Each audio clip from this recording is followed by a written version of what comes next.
Boa tarde, hoje estamos em direto do edifício da Reitoria para a quarta conversa de um ciclo de podcasts de entrevistas de balanço ao reitor, Paulo Jorge Ferreira, dos 2 mandatos à frente da Universidade. Hoje, além de ter comigo o reitor, tenho também o Niall Power, diretor da SIU Universidade. Antes de mais, bem-vindos e obrigada por terem aceito o convite por parte da RIA. De acordo com dados divulgados pelo Instituto Nacional de Estatística, no ano passado, menos de metade dos alunos em Portugal participaram em pelo menos uma atividade de educação formal ou não. Em 2022, o valor abaixo do registado em 2016. O país está também abaixo da média comunitária. Em 2022, Portugal posicionava-se na 18ª posição entre os 27 países da União Europeia com maior taxa de participação, situando-se no grupo de 13 países cujo resultado ficou abaixo da média europeia. Certamente estes números já não são uma novidade para o reitor. Aliás, na primeira conversa deste ciclo de podcast referia à RIA que para o futuro era importante que Portugal e, consequentemente, a Universidade de Aveiro se aproximassem da média europeia dos jovens, com formação profissional ao longo da vida. Mas, Paulo Jorge, começava por questionar, antes de mais, onde é que Portugal tem falhado para que o país ainda não tenha atingido esta média e por onde é que deve passar, de facto, este futuro? Tem falhado nas soluções de requalificação e nas soluções de formação superior profissional ou profissionalizante. É nessas áreas, cursos de curta duração, que não são nem licenciaturas nem mestrados tradicionais, em que estão as lacunas, porque no número de jovens adultos com diplomas de licenciatura ou de mestrado, Portugal até está um ponto acima da média da OCDE. No restante, infelizmente, estamos vários pontos abaixo, o que significa que há espaço para crescimento da formação superior, não conferente de graus tradicionais, diplomas ou mestrados.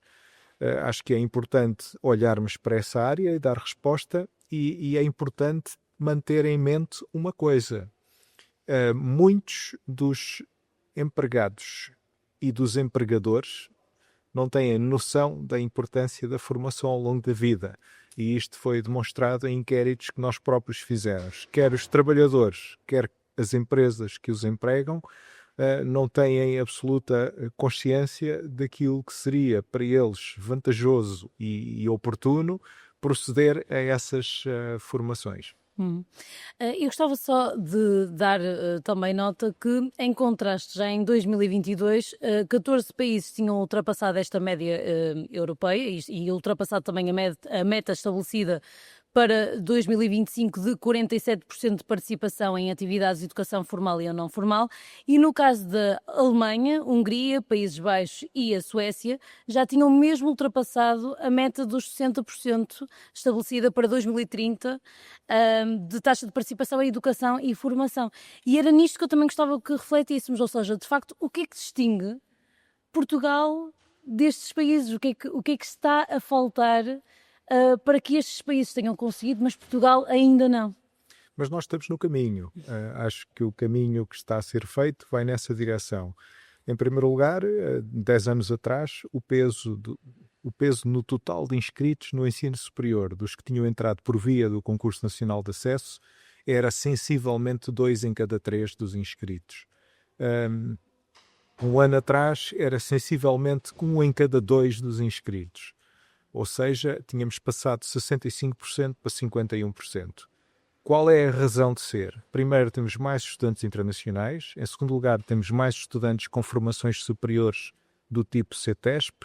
E em terceiro lugar, temos mais formações de microcredenciais e mais acesso por vias alternativas, por exemplo, maiores de 23. É este grupo, este segundo grupo que eu mencionei, que tem subido em peso consideravelmente, mas ainda assim não subiu até ao nível de países como os que citou. Mas lá está, há pouco o reitor dizia que estamos no caminho. Estamos no caminho, por exemplo, os CETESP foram criados anos atrás e desde então o peso dos CETESP no ensino superior passou de 0 para 12%. Provavelmente precisa de aumentar um pouco mais. Além disso, há um grande número de jovens adultos em Portugal que têm competências medidas pelo PIAC, o programa da OCDE de medida de indicadores de literacia e numeracia em jovens adultos. Muitos dos nossos jovens adultos que não têm formação superior têm níveis de literacia suficientes para beneficiarem de formação superior. Ou seja, muitos deles são aptos, são terreno fértil onde podem ser plantadas e germinarem sementes de formação superior. Mas falta plantar. Falta plantar, falta eles próprios sentirem esse impulso. Essa vantagem. Se calhar o que nos falta é dar mensagens aos empregadores e aos trabalhadores acerca das vantagens e do interesse para eles e para a economia de requalificarem gente e de se requalificarem. De facto, essa também era uma questão que queria trazer aqui para esta reflexão, para esta conversa. De facto, qual é que também tem sido o papel da Universidade de Aveiro com estas empresas de forma a incentivar, de facto, esta valorização desta formação ao longo da vida? Nós temos trabalhado nisso desde 2019 com a proposta da Universidade Europeia SEIU, que felizmente foi aprovada e foi uma das primeiras aprovadas logo em 2019. Foram aprovadas envolvendo instituições portuguesas 3, uma com o Instituto Superior Técnico, uma com a Universidade do Porto e a nossa. A nossa foi a única que era universal, no sentido de ser uma projeção de tudo o que as universidades do consórcio poderiam fazer. Não estava amarrada a nenhuma área específica. Qual era o compromisso principal? O compromisso principal era providenciar soluções de requalificação para um mundo em mudança. Isso obriga a desenhar métodos específicos para essa requalificação e a alterar todo o paradigma de ensino para que faça sentido, porque, como eu já expliquei antes, requalificar um conjunto de 20 pessoas com histórias e passados formativos totalmente diferentes, idades totalmente diferentes, expectativas quanto às carreiras totalmente diferentes, é muito, muito mais difícil do que pegar num grupo de pessoas com 18 ou 20 ou 22 anos e levá-los do ponto inicial até ao ponto final. Para isso, nós projetamos um método em que o ensino é baseado em desafios e conscientes do facto de que têm que ser soluções e propostas apelativas para as empresas e não só para os trabalhadores, desenhamos esses desafios com as próprias empresas. Mas agora que soluções são essas? Por exemplo, imagine que quer fazer requalificação numa área específica da metalurgia. Trabalha os desafios que são alvo de estudo naquela unidade com empresas do setor da metalurgia. São eles que fornecem as ideias, os desafios que querem ver abordados. E isso faz deles parceiros na construção da oferta e, por isso, interessados naquela oferta.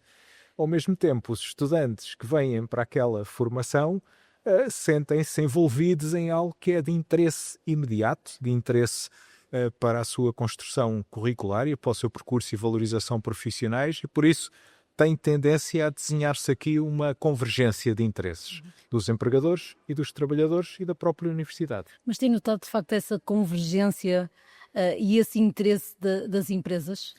Temos, lentamente, tem-se vindo a congregar mais e mais vontades em torno destas propostas e posso dizer que desde o momento inicial em que havia vontade dos empregadores mas não concretizada em ações específicas, havia abertura da parte dos trabalhadores para que algo deste género fosse necessário e útil. Passámos da teoria e estamos a entrar na prática. Na região de Aveiro, e neste momento, temos uma oferta bastante mais solidificada, consolidada e que acho que vale a pena considerar.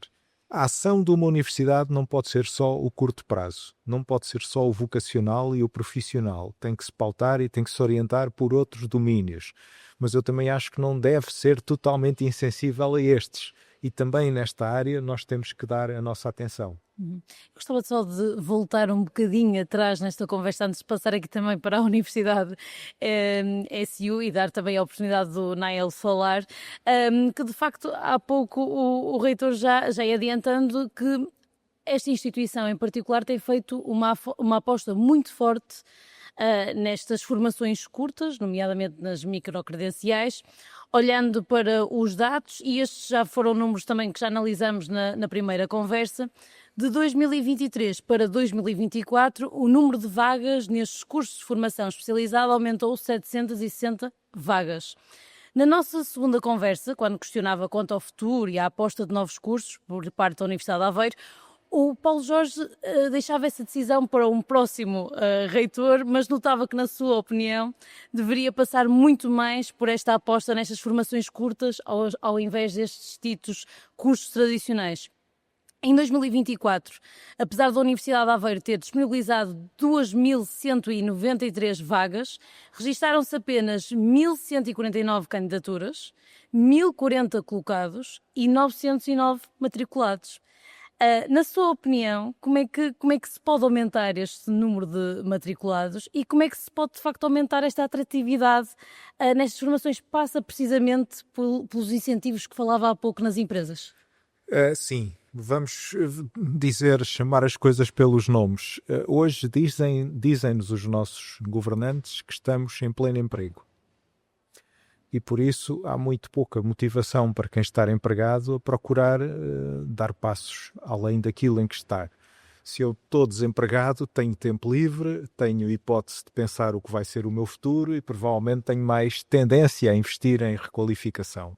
Até para procurar soluções que me tirem do beco, sem sair de onde eu estou. Se eu estou empregado, eu posso ser tentado a pensar, não preciso de mais nada, estou bem como estou acomodado com aquilo que me está a acontecer e não preciso de fazer mais nada. Ora, dizem-me os nossos governantes que temos pleno emprego nesta altura. Pleno emprego, o que é? É estarmos empregados ou termos um emprego no qual damos o melhor que seríamos capazes de dar? E aqui é que começa a diferença entre a necessidade da requalificação e a ligação da requalificação com o progresso económico e o progresso do país e a situação em que estamos. Na situação em que temos, as pessoas de facto estão empregadas, mas muitas têm capacidade para ir bastante mais além e muitas empresas têm a necessidade de quadros que vão mais além. Ou seja, eles podem abrir concursos e vagas para certas tarefas e não surge ninguém qualificado. Mas há pessoas ali que poderiam ser requalificadas para preencher essas lacunas. É por isso que eu digo, temos empregos sem pessoas e temos pessoas sem emprego. A tarefa da universidade é ajudar a alinhar estas duas realidades. Pleno emprego para mim é quando cada um está a dar o máximo que é capaz de dar, quando cada um foi até ao limite das suas competências e está a transformá-las em valor no mercado. Quando eu estou subempregado, no sentido de estou a fazer uma coisa para a qual eu tenho capacidade muito maior de fazer, eu aí não considero que seja pleno emprego. Um doutorado a trabalhar em certos empregos não faz sentido. Um licenciado a fazer certas coisas não faz sentido. O que faz sentido é cada um ir exercer tarefas para as quais está vocacionado e qualificado. Uhum. Mas já agora aproveito para lhe questionar, ou seja, em 2024 foram 909 matriculados, quanto é que gostava que fosse para o próximo ano? Todas as vagas preenchidas. Esse é o seria um objetivo. É o objetivo, mas repare, como eu estou a dizer, a pulsão, o impulso que cada um sente para se requalificar é negativo, porque as pessoas estão empregadas. Porque para fazerem isso tinham que tirar tempo a alguma coisa. Porque tinham que pagar propinas, ou porque tinham que ter despesas de deslocação ou de alojamento. E por isso joga contra nós e contra esta situação o facto de, em certa medida, não haver uma motivação forte para a requalificação. Eu acho que se as pessoas sentirem, se as empresas sentirem que requalificando os seus quadros, têm hipótese de produzir mais, de serem mais produtivas, de pagarem salários melhores, que as pessoas se movem nesta direção. E as universidades também, com certeza. Uhum. Eu gostava de analisar aqui um outro aspecto, porque no que toca a esta aposta da Universidade de Aveiro, atualmente quando analisamos as diferentes unidades orgânicas, há unidades que se destacam em relação a outros no número total destes cursos. Por exemplo, neste caso, em 2024, o DECA era a unidade onde se registava o maior número de cursos, 28 cursos. Em contraste, o Departamento de Educação e Psicologia era o que registava o menor, com um curso. Ou seja, como é que se pode explicar esta discrepância? Como é que funciona este processo? Se esperarmos alguns anos, vamos ver que essas diferenças de arranque que se toleram neste momento, em que estamos numa fase muito embrionária das propostas, se vão desvanecer. Eu acho que vai aparecer propostas de requalificação por todas as áreas.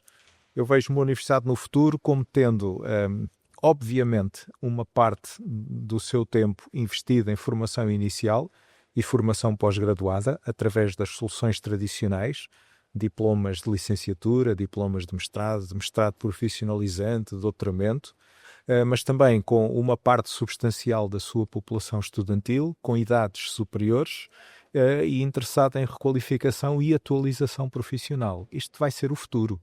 Se vão ser as microcredenciais ou os cursos técnicos superiores profissionais ou outras soluções a vingar, não me atrevo a dizer. Mas vai acontecer este salto. Mas vai acontecer. Vamos ter uma parte da população estudantil de idade mais velha a fazer requalificação e atualização de conhecimentos. Vamos ter uma parte, jovens de 18, 19, de 20 anos, a trabalhar na sua formação inicial. A formação inicial vai ser um empurrão nas suas carreiras, mas depois, ao longo da carreira, vão precisar de continuar a atualizar-se. A licenciatura é uma licença para estudar mais, para se atualizarem, para se manterem ativos e no extremo do que podem fazer. Irem até ao limite daquilo que podem fazer, porque indo até ao limite daquilo que podem fazer, poderão ter melhores salários, contribuir para um país mais produtivo e para uma economia melhor. Nael, agora sim, falando aqui também um bocadinho sobre a Universidade SU, segundo o site da Universidade de Aveiro, e estou a ler, a Universidade SU é uma iniciativa financiada precisamente pela União Europeia que reúne 13 universidades de 13 países distintos, onde a Universidade de Aveiro faz parte. Aliás, o reitor também já falou sobre este aspecto, empenhados em criar um novo modelo de ensino superior em toda a Europa. Para quem nunca ouviu falar deste projeto, como é que o descreveria? E já agora, que novo modelo de ensino superior é este? Bom, eu não iria descrever o ICAU como projeto, em primeiro lugar. O ICAU é um consórcio, é uma associação de universidades a nível europeu, desde 1998. É uma associação para que as universidades participantes possam cooperar, colaborar, para procurar soluções para as suas próprias universidades, para as suas próprias regiões e fazer isto em colaboração, em cooperação com outros parceiros a nível europeu. Em 2019, surge essa oportunidade de candidatar a fundos para criar um projeto e para uma questão de lógica e de branding também, decidimos chamar este projeto ICAU University. Não é? Por isso, ICAU é muito mais que um projeto. É uma visão, como disse, de um ensino superior novo e diferente à escala europeia.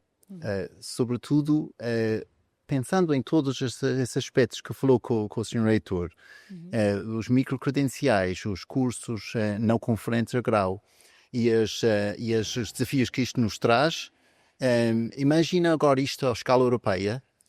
As universidades do nosso consórcio, da nossa associação, colaboram para procurar soluções para dotar o ensino superior nacional de uma dimensão europeia. E onde é que entra esta dimensão europeia? A dimensão europeia entra precisamente na colaboração entre universidades para criar em conjunto cursos. Difere do panorama. Mas bater essas barreiras, não é? Que às vezes também existem, digo eu. Precisamente para sobretudo, para enfrentar a nova realidade que o mercado comum nos vai trazer quando for plenamente realizado, não é? Cada vez mais as organizações em Portugal, as empresas, as ONGs, as autarquias, etc., vão ter cada vez mais influência pelos nossos parceiros europeus, ao nível da legislação, ao nível de mobilidade, a nível de formas de trabalho. E a colaboração entre transfronteiriça, digamos assim, é cada vez mais uma realidade. E nós queremos que os nossos cursos na Universidade de Aveiro tenham também essa dimensão europeia, essa oportunidade dos nossos estudantes fazer mobilidade, procurar parceiros no estrangeiro, procurar emprego também no estrangeiro e também trazer aqui estrangeiros com talento para aqui, para a nossa universidade, também eles próprios, interessados em tudo que Portugal também tem para oferecer. Por isso, essa colaboração é o raiz, é a matriz do nosso consórcio. Precisamente quando o lançamento deste consórcio, em 2019, Artur Silva, o vice-reitor da Universidade de Aveiro, frisava ao Jornal da Universidade que a Universidade SU constitui uma proposta de uma universidade europeia com um conceito disruptivo em termos de modelo educacional.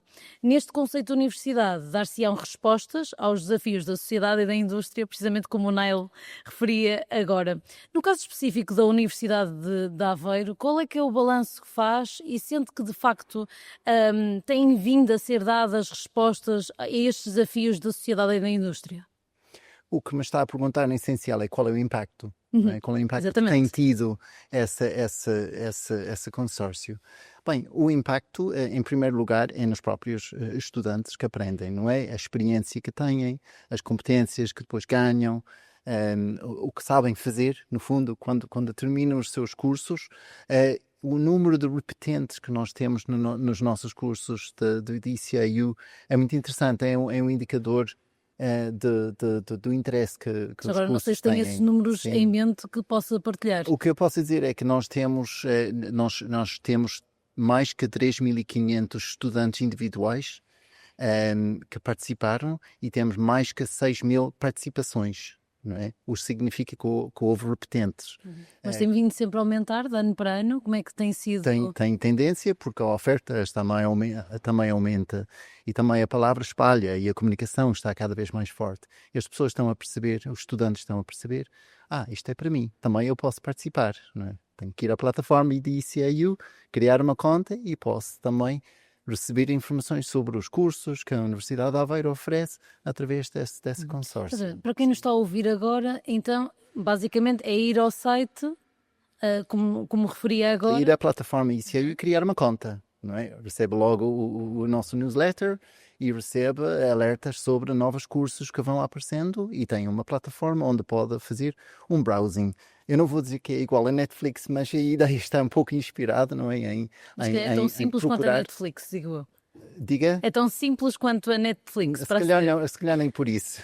Mas a ideia é que a pessoa tem uma escolha, um leque de cursos. Nós oferecemos mais que 440 cursos desde 2022, desde que começamos a contar, a sério.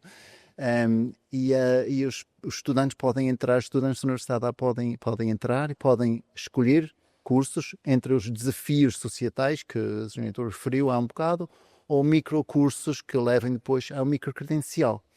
Quando um estudante realiza um desses cursos, automaticamente emitido um passaporte eletrónico, um passaporte de competências, associado ao Europass, portanto ao Sistema Europeu de Reconhecimento de Qualificações, e o estudante recebe o seu microcredencial pelo Sistema Europass. E a ICAU é a única rede europeia de universidades capaz de oferecer essa oportunidade de obter um microcredencial emitido pelo Europass.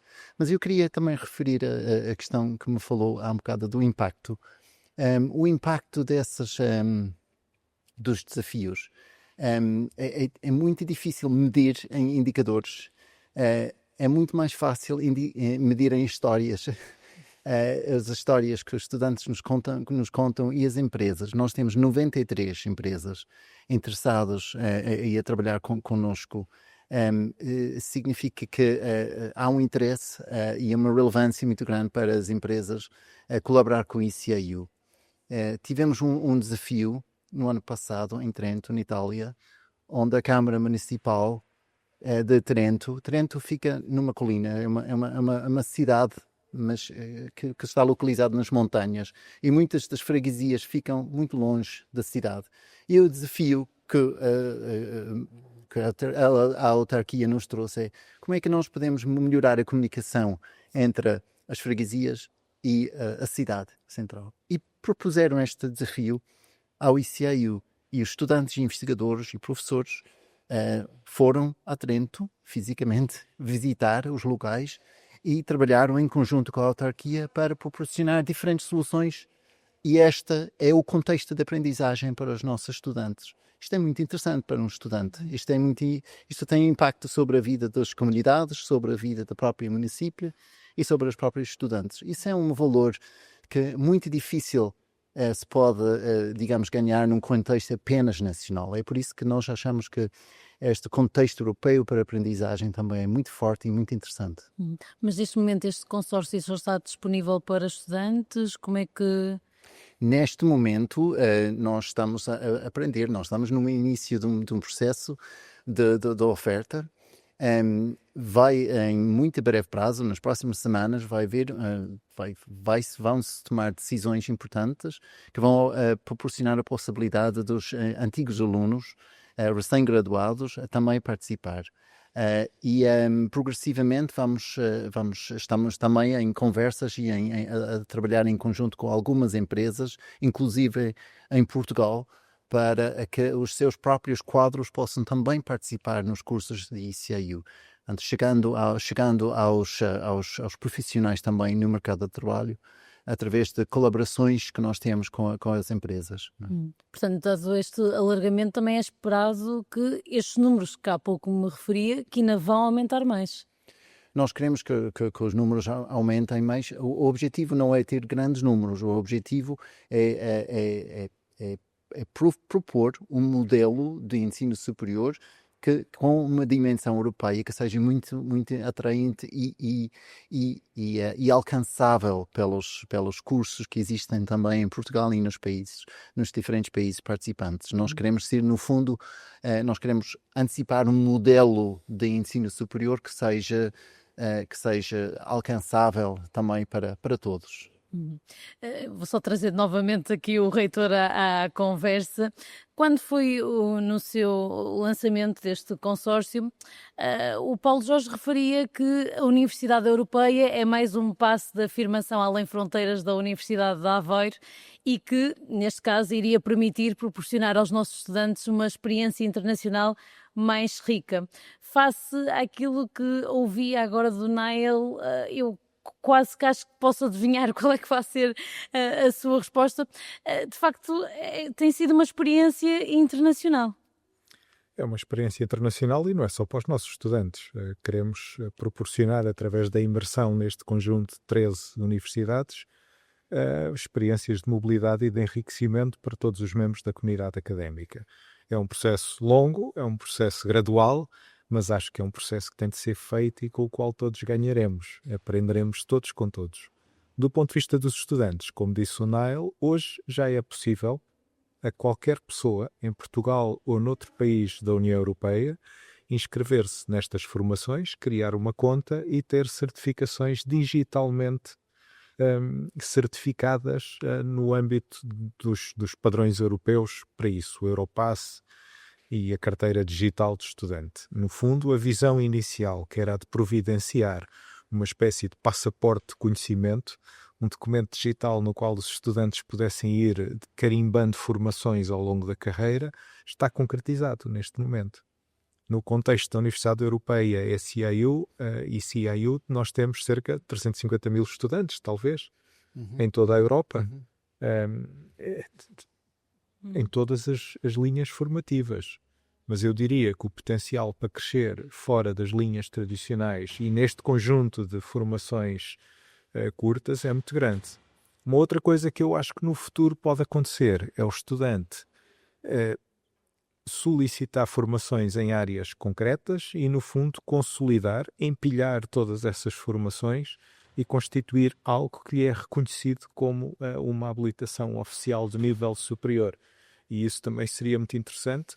Era a passagem dos currículos pré-fabricados pelas instituições para currículos que eram construídos pelo próprio estudante. E isto seria o máximo da flexibilidade e o máximo da motivação, porque permitia a cada um escrever a sua própria caderneta formativa, em certa medida, escolher o seu próprio futuro. E acabava por se distinguir até dos restantes, digamos assim, não é? Completamente. Eu acho que há algum consenso nesta direção e que nós, passo a passo, iremos construir pondo as pedras no caminho para depois fazer o percurso. E já agora aproveito para questionar ambos sobre o que é que foi mais desafiante desde que a Universidade de Aveiro entrou neste consórcio? O mais desafiante? O mais desafiante. Há dois grandes desafios, financiar, ter todo este movimento, se bem que há uma grande abertura por parte da União Europeia para financiar e para manter financiados os consórcios que foram selecionados. Também o reconhecimento das habilitações é uma matéria muito complexa, não é? A acreditação de cursos é matéria muito complexa, sobretudo a um nível europeu. Embora nós gostávamos que todas as formações fossem incluídas, não somos ignorantes do facto de que as ordens dos diferentes tipos de engenheiros e de arquitetos e das outras ordens todos também têm os seus padrões de qualidade para manter, e ainda bem que é assim. A questão é depois como é que a ICIU pode colaborar e pode enriquecer esses tipos de formações, oferecendo flexibilidade e formações novas e inovadoras, e estamos aqui precisamente para esse desafio. Uhum. No caso do reitor, o que é que tem sido mais desafiante?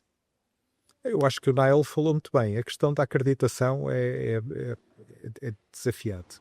E porquê? Vamos ao porquê. O método tradicional é este. Eu construo uma formação que é para atuar agora e no futuro. E faço-a acreditar. E depois de acreditada, ela mantém-se como tal. Ora, se eu aceito que o mundo está em rápida evolução, uma tal acreditação vai expirar ao fim de algum tempo. E a minha solução para esse problema até agora era reconstruir o currículo, atualizar o currículo, fazer uma nova acreditação. Isto responde às solicitações de hoje, responde de forma muito pouco flexível às da manhã e não responde toda a duas coisas fundamentais. Interdisciplinaridade, a minha vontade e capacidade e vantagens em combinar áreas diferentes, porque os cursos são aqueles cursos e aquelas áreas e não aquelas que eu desejo. E a segunda é a internacionalização, a minha vontade de fazer uma parte aqui e fazer outra em Trento e aprender com as experiências de Trento. Ora, se nós formos na direção de proporcionar maior interdisciplinaridade, maior flexibilidade na construção dos currículos, maior capacidade de internacionalização, eu tenho dificuldades com os modelos tradicionais. E a acreditação está toda voltada para os modelos tradicionais. Por exemplo, em Portugal há uma única agência de acreditação que é responsável pela acreditação de todas as formações de nível superior, quer de doutoramento, quer de mestrado, quer de licenciatura, públicas e privadas, universitárias e politécnicas. Uma agência. Há países onde não é assim, onde há mais que uma. A nível europeu, se eu quiser pensar, por exemplo, num grau tradicional europeu, eu teria de chamar ao problema da acreditação as agências de acreditação desses países. E isto é um pesadelo, em termos burocráticos, em termos legais. Portanto, precisamos claramente de novos modelos de acreditação e quando as formações não são de 3 anos, são de 6 ECTS, Estarem pensadas para tal. Não? Claramente não é possível toda esta complexidade. Portanto, temos que pensar em soluções de raiz. E temos que tentar equilibrar também as condicionantes de qualidade com as condicionantes de conveniência. Por um lado, ser flexível para aquilo que é de curta duração, por outro lado, nunca colocar em risco a qualidade para as coisas de longa duração. Por exemplo, eu acho que havendo uma agência em Portugal, devia ser vedado a qualquer instituição de ensino superior o recurso a outras agências, fossem de onde fossem, porque senão abre as portas para critérios que potencialmente podem ser de menor exigência. Uhum. Estamos mesmo a entrar na reta final da nossa conversa, mas eu ainda gostava de falar aqui sobre mais um aspecto, porque a Universidade de Aveiro abriu este mês candidaturas para um conjunto de micromódulos internacionais. Nael, em que é que consistem estes micromódulos? Para que áreas estão disponíveis? A quem se destinam? Como é que funciona isto tudo? Bem, na verdade, esses micromódulos estão abertos desde 2022 e têm participado vários estudantes da Universidade de Aveiro e os professores. Mas mantêm-se sempre aberto ao longo de todo o ano? Estão abertos todos ao longo do ano e não têm um período específico de abertura. Depende muito dos calendários das várias universidades envolvidas. A Universidade de Aveiro também tem, as unidades da Universidade de Aveiro abrem também ofertas de microcursos e de desafios, tal como fazem os outros parceiros. E esta abertura que me falou há pouco trata de uma decisão da Universidade de Aveiro impulsionar a participação dos estudantes da Universidade de Aveiro, oferecendo-lhes a oportunidade de realizar a sua opção livre no currículo, através, por exemplo, de realização de uma oferta de ICIU, entre outros. Mas neste momento estão disponíveis todas as áreas? Quais é que são as áreas que estão neste momento disponíveis? E ICIU principalmente está focado em áreas relacionadas com as cidades, os transportes, a mobilidade, todas as questões ligadas também à economia circular, mas tomou uma decisão recentemente de também abrir para a área da saúde, a área do bem-estar e educação. Por isso está cada vez mais a abrir o leque das suas oportunidades. E por que tem que abrir lentamente essas oportunidades? Precisamente porque cada vez que abrimos uma nova área, nós temos que olhar para as competências que são necessárias para as pessoas, porque todo o microcredencial é baseado na ideia de competência. O que é que sabe fazer, não é? Portanto, nós temos que estudar muito bem que competências, não é só dar a matéria, claro. Dar a oportunidade da pessoa ganhar competências. Nós temos que identificar essas competências. São milhares e milhares de competências possíveis. E nós queremos indexar essas competências e garantir que, no fim, quando eu recebo o meu microcredencial, o meu passaporte eletrónico, identifique precisamente as áreas em que eu sou competente, não é? Para que eu possa mostrar também ao empregador, ao futuro empregador, ou posso apenas, para mim próprio, perceber melhor qual é o percurso académico ou profissional ou da vida que eu quero tomar. Mas agora, isto é curiosidade minha, não sei se já se fala sobre outras áreas que no futuro vão também estar disponíveis para os estudantes, além dessas que me falava agora. Queremos chegar a todas as áreas de qualquer universidade compreensível, não é? Mas é preciso fazer isto com a devida juízo, não é? Quase toda vez. É preciso estar preparado, não podemos apenas e só anunciar que está aberto, não é? Há um trabalho de fundo a fazer para cada área que abrimos, para garantir que não é só oferecer, como eu digo, cursos nessa área, mas oferecer as competências correspondentes. Muito bem. Chegamos assim ao fim desta quarta conversa de um ciclo de podcast de entrevistas de balanço já ao reitor. Obrigada mais uma vez aos dois e quanto a nós, até breve. Muito obrigado.